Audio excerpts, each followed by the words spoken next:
NPS किसको दिया गया है? सरकारी कर्मचारियों को। ऐसा नहीं, प्राइवेट वालों को दिया गया, रिक्शे वालों को भी एनपीएस दिया गया, तो जानकारी होना चाहिए। रिक्शे वालों ने मना कर दिया, दुकानदार ने मना कर दिया, लेकिन सरकारी कर्मचारी को मजबूर है, उसके गले में लगा दिया गया। ऐसा नहीं एनपीएस आपके लिए, सबके लिए, लेकिन सबने मना कर दिया। देखिए आप उनका मजबूर से आपके गले में लगा दिया गया। एनपीएस सरकारी कर्मचारी कौन बनता है? सरकारी बताइए, सरकारी कर्मचारी कौन है?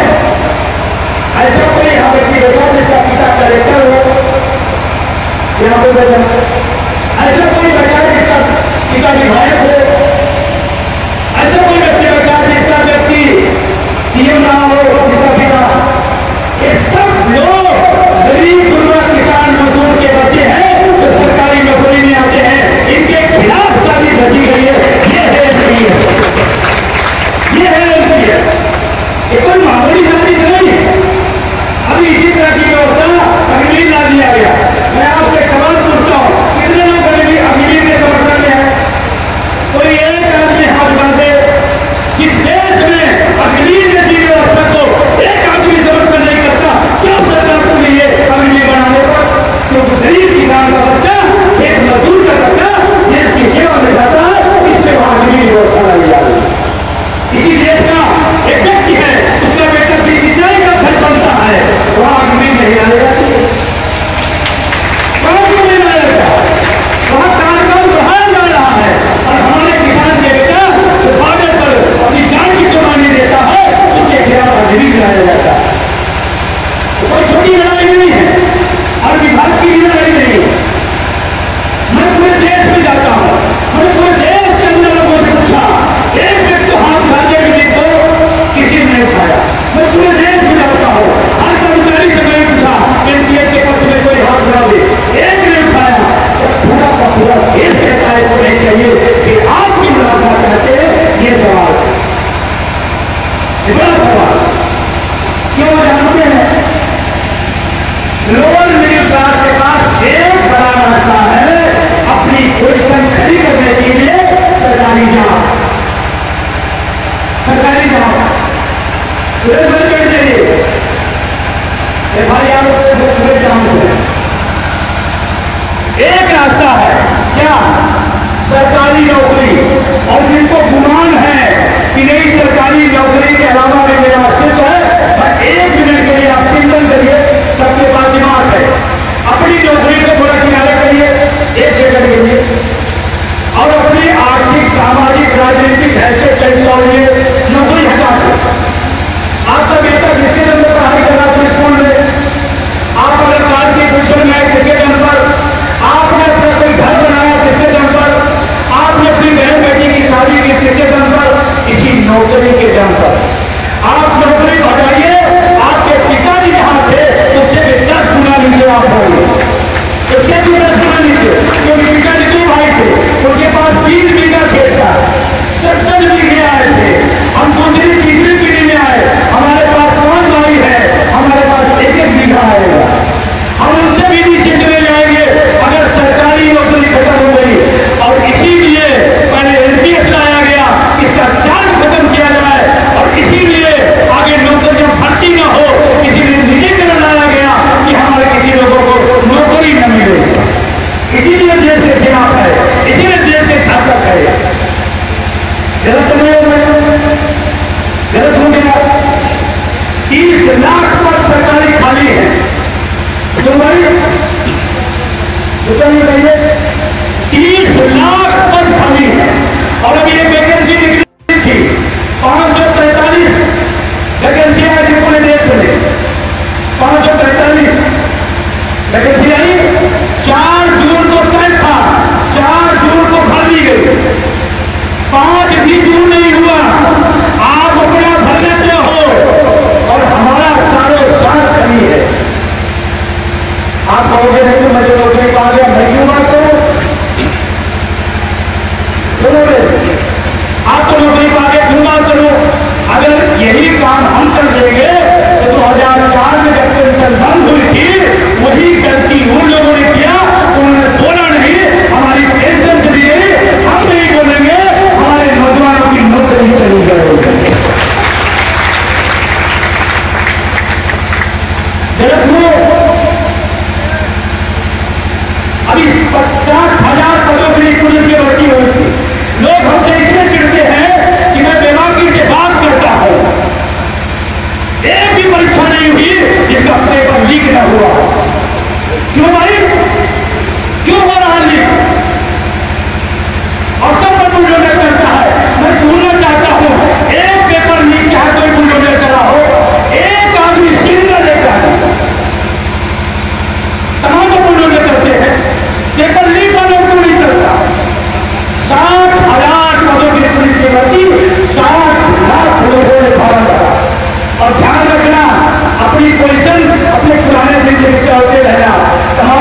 वाले लड़कों ने उधार मांग के फार्म भरा। आप भी अपनी नौकरी के पुराने से याद करिएगा कि फार्म भरने के लिए आपको भी मोदी के पास फोन करना पड़ता था कि मोदी अगर पैसा दे दो तो फार्म भर लो। ये से नो बोलिए भाई, मंजी जी बोलिए। 60 लाख लोगों ने भरा और तमाशा बना दिया गया। और हम लोगों ने क्योंकि हम नौकरी पा गए तो मेरा छोटा भाई मेरे साथी मेरे मित्र जो नौकरी नहीं पाए उनके खिलाफ तो हो रहा हम क्यों नहीं बताएंगे, बताना चाहिए ना चाहिए। और इसीलिए मित्रों मैं आपसे निवेदन करना चाहता हूँ इस लड़ाई को सरकारी नौकरी तक सीमित कर करिएगा। घर घर ले जाइए, घर घर बताइए, अकेला आपकी नौकरी की लड़ाई न आए क्योंकि हम निजीकरण के खिलाफ है। आपको ले जाना पड़ेगा, आप और मैं क्यों ले जाओ। याद रखना भगत सिंह फांसी पर क्यों चढ़ गए, उन्हें तो पेंशन भी नहीं मिली थी, उन्हें तो तकवा भी नहीं मिलना था। उनको लगा कि अंग्रेज जस्ती कर रहे, उन्होंने कहा नहीं इनकलाब करना जरूरी है। तो हम उनको जो पढ़ते हैं हमारे रोए खड़े होते हैं, आप पढ़ते हैं आप रोए खड़े होते हैं, तो हम करते क्यों नहीं उनको, क्यों नहीं करते। क्या सहमत है सरकारी को घरे जाना चाहिए, घरे जाना चाहिए। तो हमें नौकरी किसी पड़ोसी को मिल जाए क्या दिक्कत है। और उसके पीछे एक तारीख और है, अगर नौकरी 30 लाख और दे दी गई तो केस मांगने वाले मुझे बात 30 लाख और दवाई दिमाग बहुत दूर तक खेल है ना, और दूर तक खेला किसी बात और ताकतवर हो जाएगा। अभी तो 12-15 लाख लोगों को लेके आया था, अगली बार 30 लाख लोगों को लेके आ जाए। दिल्ली कितने लोग गए थे, अरे वाह भाई बहुत बड़ी संख्या।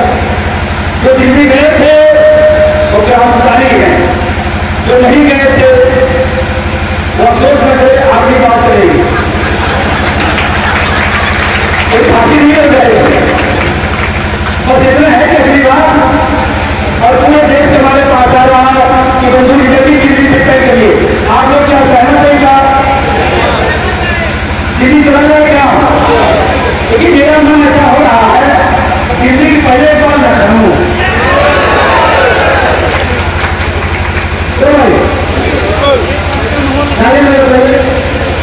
पहले दिल्ली की पहले लखनऊ। हमको लगता है पहले क्योंकि रास्ता लखनऊ हो भी जाता है दिल्ली, एक बार लखनऊ किया जाए। सहमत है, लेकिन इतनी अगर सामर्थ दे रहे हैं तो फिर आपको ये संकल्प लेना पड़ेगा आपके आसपास कोई व्यक्ति बचे ना आपको लखनऊ में आए। और आप भी जाइए घर घर बताइए, अगर राष्ट्रीय ग्राम में आ सकते हैं तो आप एक एक स्कूल एक एक कार्यालय एक एक ऑफिस में आप जाइए तो बात पहुंचाइए, कर सकते हैं। और मैं दिल्ली थोड़ा वेट कर रहा हूं इसलिए कि जब हम आप गए थे दिल्ली वहां एक मजबूत सरकार थी, दिल्ली में उस समय मजबूत सरकार थी, तानाशाह सरकार थी। अब जब चलेंगे तो मजबूत सरकार होगी।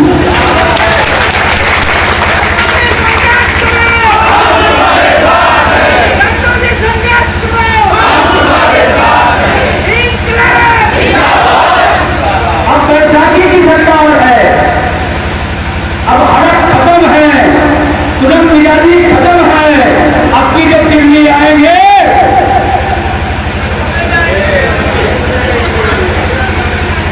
समझ रहे बात, इसीलिए एक बार नियंत्रण लखनऊ करना चाहते। अब मजबूर सरकार है, लैंडिंग सरकार है, बैसाखी पर अगर अकेला तानाशाह मजबूर सरकार से लड़ सकती है तो मजबूर सरकार से लड़ने में आपको दिक्कत, ठीक है ना, तैयार है। और मजे की बात बताऊं आपको, अभी मैं बताऊंगा विजय यूनिट के तरह से 10% होगा। मैं उसका फार्मूला बता के जाऊंगा आपको कि 110% पुरानी पेंशन क्यों बहाल होगी। मेरे पास फार्मूला मैं बताऊंगा, लेकिन उसमें एक शर्त है, आपको भी कुछ करना पड़ेगा। पूरा देश कहता नहीं बंधु आप बहुत अच्छा कर रहे हैं, और कभी कभी नारा लगाते हैं तो उससे मजाक की बात कर रहा हूं, बंधु जी तुम संघर्ष करो,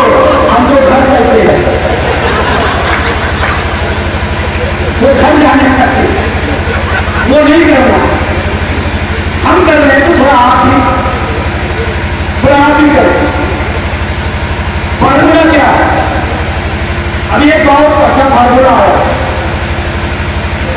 अभी संसद के अंदर एक बड़ा घटनाक्रम हुआ, देखा आपने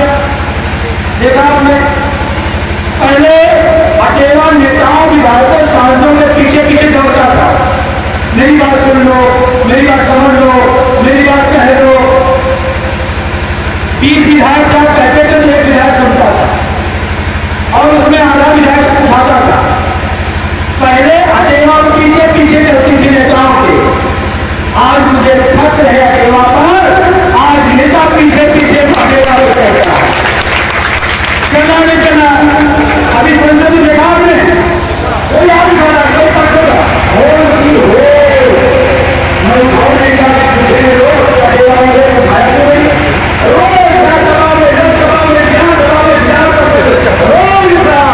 और मैंने शुरू से कहा था इस देश में जब तक राजनीति की तरफ नहीं आओगे कोई ज्ञान है, कोई प्रभाव नहीं रहेगा। आज पुराने के अंदर राजनीतिक मुद्दा बन गया है, इसको हल होने से कोई रोक नहीं सकता। अभी विधान परिषद में आपने सुना होगा एक माननीय सदस्य ने आपकी रेवन्यू को कोट करते हुए सुना आपने, अकेला का नाम लेते हुए, आपके नेतृत्व का नाम लेते हुए विधान परिषद के विषय में दर्ज हो गया कि अकेला की रैली में लाखों दिल्ली में विधान कार्रवाई में विधान परिषद किया आया। ये कोई छोटी बात है क्या? ये बड़ी बात। और थोड़ा और साथ देना, अभी सरकारी दावा, अभी किसी दादी ने कहा कि 2005 के पहले वालों को हो गया, ऐसे कितने साथी यहाँ है जो अंदर में आ रहे हैं, 2005 के अंदर नहीं खड़े हो जाएगा, 2005 के अंदर आ गए खड़े हो जाए,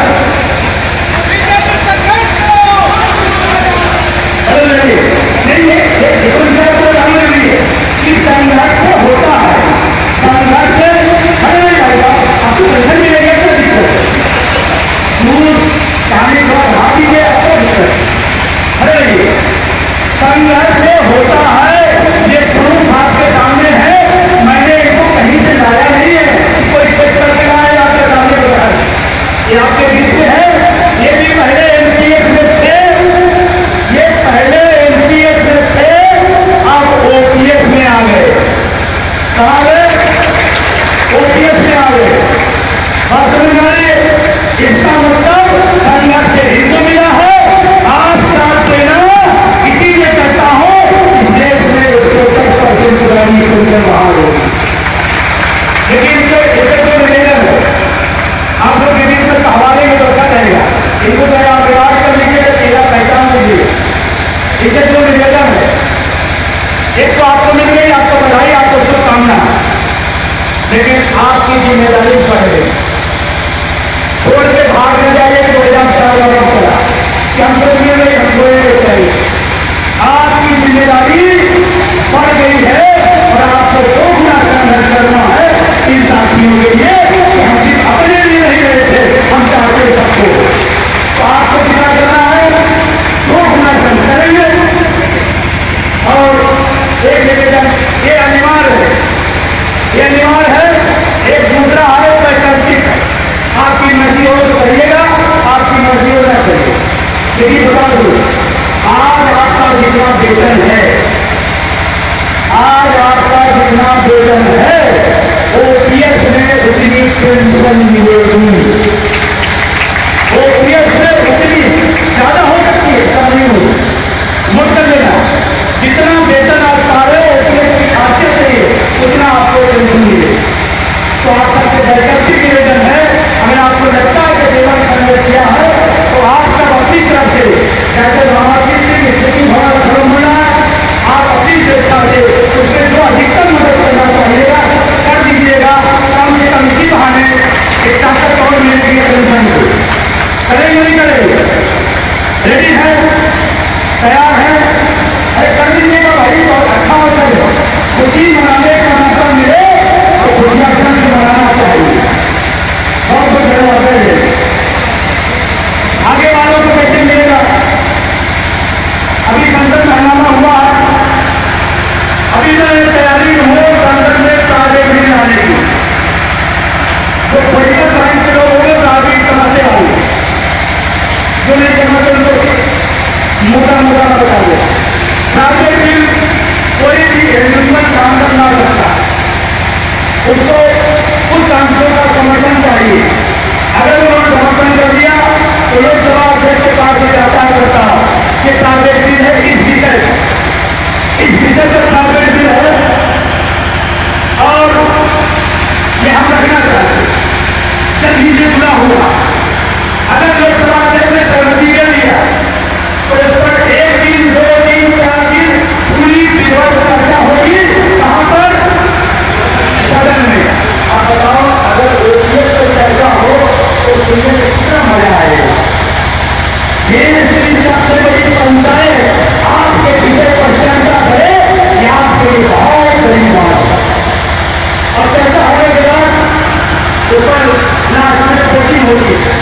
एनडीए के पक्ष में कौन सांसद, ओपीएस के पक्ष में कौन सांसद, वोटिंग होगी। एक एक सांसद का सारा हिसाब के सामने आएगा कि किसने समर्थन किया और किसने विरोध किया। अब मजेदार बात, नीतीश जी और नायडू की सरकार को चला रहे। नीतीश के 12 सांसद हैं, हो सकता है सांसद के दोनों का काम नायडू के 16 सांसद है, हो सकता है अगर सीट नहीं आया हो सकता है मेरे समाधान करके। मैं आपको कह रहा हूं, अगर ये हो जाएगा किसी मुद्दे पर सरकार जा सकती है।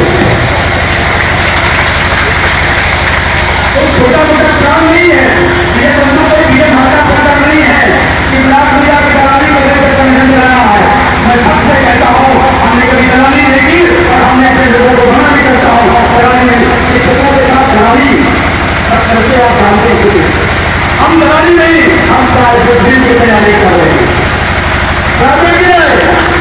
और जो सांसद एनपीएस के पक्ष से खड़ा होगा, अकेला कोई बलात् का नहीं है संगठन, कोई जिले का मंडल का नहीं है, प्रदेश का नहीं है, अकेला पूरे देश का संगठन है। इस बात का हक होना चाहिए। जो सांसद एनपीएस के खिलाफ गया, एनपीएस के समर्थन में गया, उसी शांति क्षेत्र में उसका टुकड़ा बना खड़ा हुआ।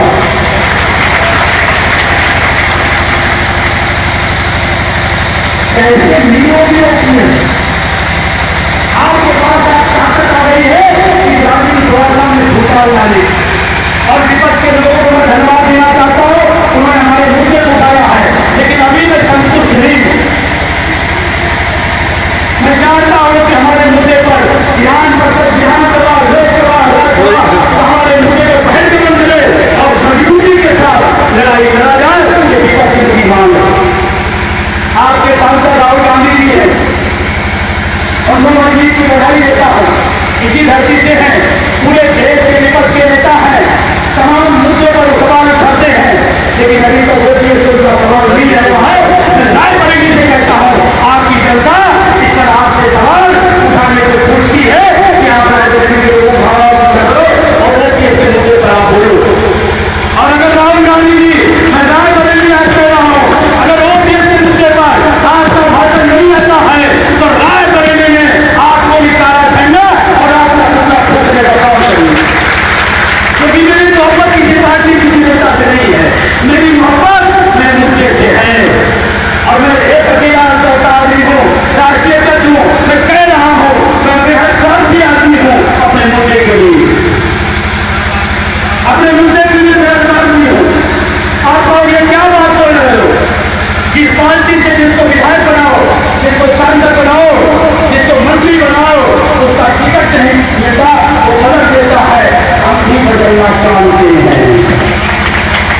गलत नहीं हो तो लोग हमारे बीच में आते हैं, कहते सर हम तो फला विचारधारा से बने, वो विधायक सांसद मंत्री बनने विचारधारा छोड़ के दूसरे का टिकट मांग रहा है और हम विचारधारा में बड़े घूम रहे हैं। विचारधारा चाहिए बुढ़ापा, ओपीएस चाहिए विचारधारा। हमारी विचारधारा ही ओपीएस है। ये बात जिस दिन समझ में आ गई उस दिन देश में कोई रोक नहीं सकता। अभी हम जाति में, धर्म में फंसे हुए, पार्टी में फंसे हुए। अभी एक प्रस्ताव आया था इसी उत्तर प्रदेश में, विधायकों सांसदों के वेतन बढ़ाए जाए। हमको बताओ किसने विरोध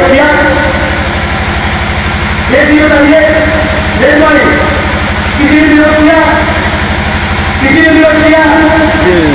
किसी और ने बताइए? जी बिल्कुल नहीं सर, किसी ने विरोध किया? किसी ने नहीं। एक पार्टी, एक विधायक, एक कोई भी एक नहीं, उनको पता है ये मेरा मामला होगा, कोई विरोध नहीं है। तो इसी तरह का एकता आपको दिखाई पड़ेगी। कोई बात कोई नहीं, आपको अकेला के साथ खड़ा होना है, अगर बात सही करना है। आपको बुके बांटे, मैं प्राथमिक शिक्षा कम का हूं, बुढ़ापा में कोई कर्म नहीं आएगा, डॉक्टर से ओपीएस काम आएगा, सिर्फ ओपीएस काम होगा और कोई काम नहीं आएगा। और अगर इस बात का नाज है तो जो आपका नेतृत्व कर रहे हैं उनसे कवर छोड़ दे पेंशन। वो ये है आपको गुरु दिखा रहे हैं, आपको ग्रुप दिखा रहे हैं, ग्रुपों में बटने से पेंशन बहाल होगी। बोलो भाई, आप लोग तो विजय बंधुओं के बोले हाथे क्या होते हैं, गुटों में बटने से पेंशन बहाल होगी। अकेला किसी गुट का नहीं, किसी विभाग का नहीं है, तो ओपीएस के लिए हमारे बीच में अभी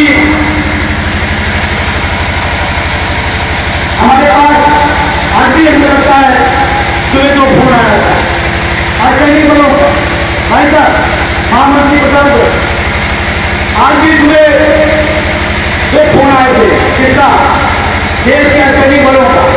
सर मैं असम के बारे से बोल रहा हूँ, आप ये बंधु बोल रहे हैं, आप बोल रहा हूँ सब जय हिंद। शुरू कर आपको कोई तो है जो मेरी बात कह रहा, कोई तो है जो मेरी बात कह रहा, मैं गोली में चला सकता हूं लेकिन बोल नहीं सकता। आपकी लड़ाई सिर्फ अपने करने रखिएगा। हमने उनसे कहा है, हमने कस्में खाई हैं, आप देश की सुरक्षा करो, आपके बुढ़ापे की सुरक्षा हम सब मिलकर करेंगे। देश का नेता 4 पेंशन लेगा और हर सैनिक को 1 पेंशन मिलेगा, ये कौन सा राष्ट्रवाद है? ये कौन सा राष्ट्रवाद है? और आज आपके मन के माध्यम से मैं कह चाहता हूं, आज वो रामजी हो रहा है, पूरा देश दुखी है, पूरा देश दुखी है। हमारे देश की बेटी नरेंद्र मोदी को अगर देश के प्रधानमंत्री जो प्रेम का शुरुआत करते हैं तो हमारे देश की बेटी को अपने सामने ला सकते हैं, ये आपकी ड्यूटी है। और अगर वो शामिल नहीं हो पाई तो पूरा देश कह रहा है, फिर मजबूत और सबका नीति कहने का आपको अधिकार नहीं है। गुलामी में कोई भी नहीं जा रही, अंतर्राष्ट्रीय जाति को चाहे राष्ट्रीय जाति को, पूरा देश दुखी है। बिल्कुल नहीं करा, इससे बड़ा राष्ट्रवाद कौन सा होगा? हर कोई राष्ट्रवाद नहीं चला, ये सबसे बड़ा राष्ट्रवाद। तो मेरा निवेदन है आप सबसे कि आप